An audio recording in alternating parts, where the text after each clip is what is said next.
Tradisi ngantih atau proses memintal kapas menjadi benang secara manual telah hidup puluhan tahun di Desa Tumanggal, Kecamatan Pengadegan, Purbalingga. Tradisi yang awalnya menjadi kebiasaan warga sejak zaman pendudukan Jepang, ini kini diwariskan hingga generasi kedua. Dan salah satu tokoh penting yang menjaga keberlanjutannya adalah Surati, perempuan perintis benang antih generasi kedua di desa tersebut. Surati menceritakan orang tuanya, Wartasya, ini adalah tokoh pertama yang merintis kembali kegiatan ngantih di Tumanggal pada tahun 1982. Selengkapnya, informasi akan disampaikan oleh rekan kami dari jurnalis Tribun Banyumas, rekan Farah Rahmawati. Silakan laporannya. Baik Tribuners, tradisi ngantih atau memintal kapas dari benang secara manual memang telah lama hidup di Desa Tumanggal, Kecamatan Pengadegan, Kabupaten Purbalingga, dan saat ini pula tradisi tersebut telah diusulkan menjadi warisan budaya tak benda oleh Dinas Pendidikan Kabupaten Purbalingga. Proses ini pun telah berlangsung secara lintas generasi dan menjadi salah satu kekayaan budaya yang dianggap cukup unik di Kabupaten Purbalingga. Kemudian Tribuners Surati yang merupakan perintis generasi kedua mengungkapkan bahwa tradisi ini merupakan tradisi yang diangkat oleh ayahnya yang bernama Wartasya pada tahun 1982. Saat itu seorang arsitek tekstil dari Pekalongan datang untuk melihat potensi benang Tumanggal dan mendorong warga untuk menghidupkan kembali budaya ngantih tersebut. Sejak saat itulah Tribuners jumlah pengrajin terus bertambah dan saat ini bertambah hingga mencapai 700 orang dari 5 desa dengan pusat kegiatan berada di Desa Tumanggal, Kecamatan Pengadegan tersebut. Kemudian Tribuners, keunikan utama juga terletak pada bahan baku dari proses tersebut sendiri yang berasal dari kapas limbah pabrik yang dipintal ulang menggunakan alat tradisional bernama jantra.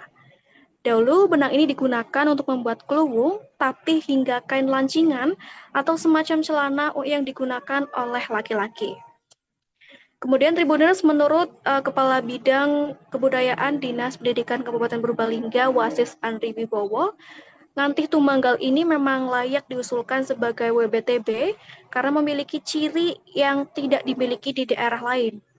Selain prosesnya yang dimulai dari kapas mentah, hasil benangnya atau yang disebut dengan benang lawe ini juga masih digunakan dalam berbagai ritus atau ritual khusus di desa tersebut.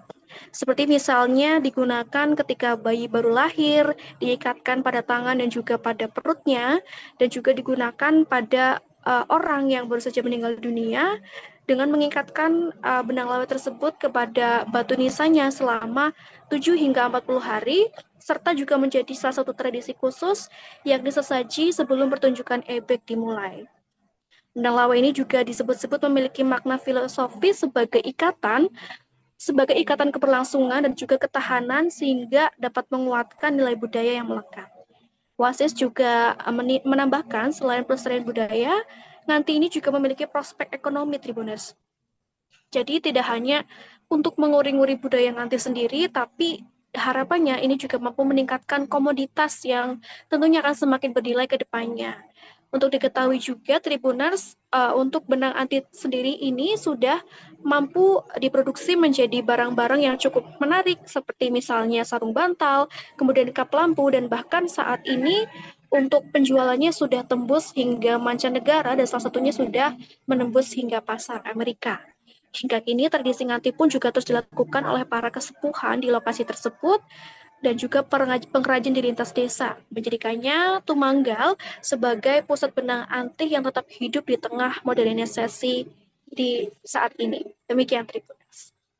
Salam budaya, lestari budayaku. Saya Wasis Andri Wibowo, Kepala Bidang Pembinaan Kebudayaan Dinas Pendidikan dan Kebudayaan Kabupaten Purbalingga.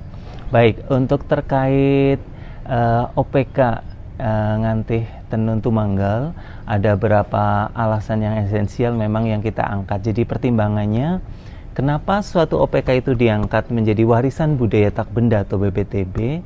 Yang pertama karena dia sudah ada minimal 2 generasi.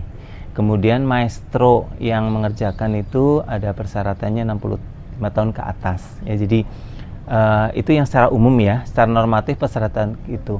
Kemudian secara khusus kalau dari kami mengangkat ngantih tenun tunggal karena ada keunikannya.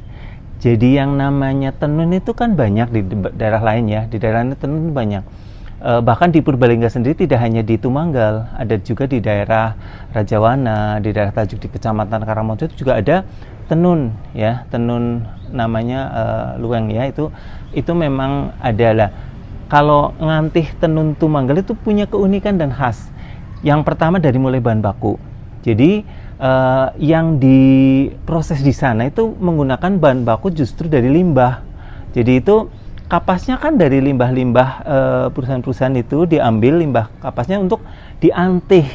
Nah itu kan menjadi suatu yang poin yang menarik ya sebagai wujud sebagai eco green ya untuk penyelamatan alam. Dan yang kedua kalau secara dari OPK-nya sendiri itu unik karena prosesnya itu berawal dari kapas itu dianti dengan menggunakan jantra, berproses itu melalui proses yang menurut kami sangat unik. Ditambah lagi itu di daerah Tumanggal itu memang yang mengerjakan kebetulan banyak yang para sepuh. Jadi sebetulnya dan ini menjadi suatu keunikan. Dan menurut kami sangat layak untuk diangkat, untuk didaftarkan ke penetapan warisan budaya tak benda di Kementerian Kebudayaan Republik Indonesia.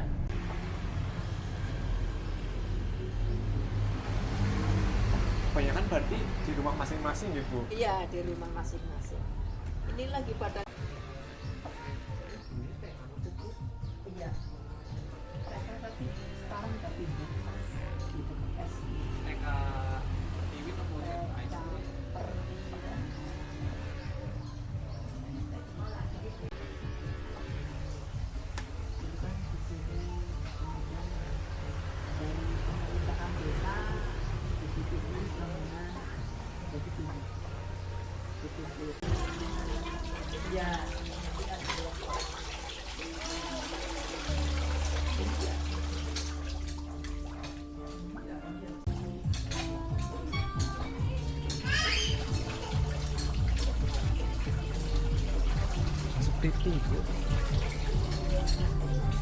Download Tribun X sekarang, menghadirkan lokal menjadi Indonesia.